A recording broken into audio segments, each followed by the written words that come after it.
আসসালামু আলাইকুম everyone, Sadia's cooking and ব্লগে আপনাদের সবাইকে স্বাগতম জানাচ্ছি। আজকে আমি করে দেখাবো চিকেন শিক কাবাব। এখানে আমি সব মশলা দিয়ে মাখিয়ে চিকেনগুলো অনেকক্ষণ ম্যারিনেট করে রেখেছিলাম, প্রায় 20 থেকে 30 মিনিটের মতো। এখানে আমি সব মশলা দিয়ে কাঠি নিয়েছি, শাসলিক কাঠিতে চিকেনগুলো ঢুকিয়ে রাখার পর আবার কিছুক্ষণ আমি রেখে দিব, রেস্টে রেখে দিব।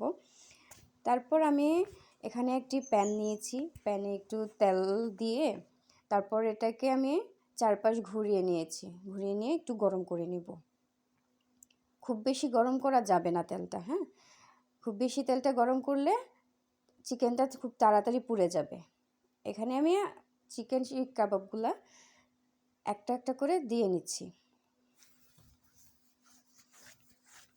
আমি প্রথমে 3টা শাসলিক কাঠি নিয়েছিলাম, কিন্তু আমার ওগুলোতে হয়নি, তাই আমি আরও 2টা নিয়েছি। মোট 5টা আমি আজকে শিক কাবাব করে দেখাবো। প্রথমে আমি এক পাশ ভালো করে সেদ্ধ করে নেব। চিকেনগুলো মিডিয়াম আঁচে রাখবেন, হ্যাঁ, মিডিয়াম আঁচে রাখতে হবে।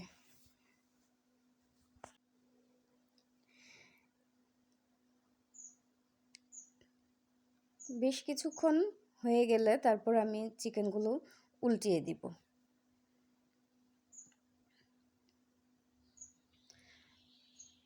মিডিয়াম আঁচে রান্না করলে চিকেনগুলো এভাবে আস্তে আস্তে হতে থাকবে।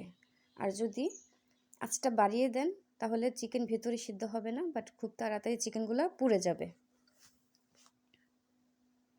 আমি সবগুলা চিকেন উল্টিয়ে নিলাম, এখন আমার এগুলো আস্তে আস্তে হতে থাকবে। এই যে দেখছেন, মিডিয়াম আঁচে একটু সময় লাগে, বাট এটা খুব তাড়াতাড়ি হয় না, কিন্তু মিডিয়াম আঁচে এটা পুড়লে এটা আস্তে আস্তে ভালোভাবে হয়, খেতেও খুব মজা লাগে, জুসি হয়। এটা আস্তে আস্তে হতে থাকবে। এই যে দেখেন, আমার চিকেন শিক কাবাবগুলো খুব ভালোভাবে হয়ে গেছে। দেখতে যেমনটা বারবিকিউর মতো পুরো হয়েছে, ঠিক তেমনি এটা জুসি হয়েছে, আর স্মেলটাও খুব ভালো আসছিল।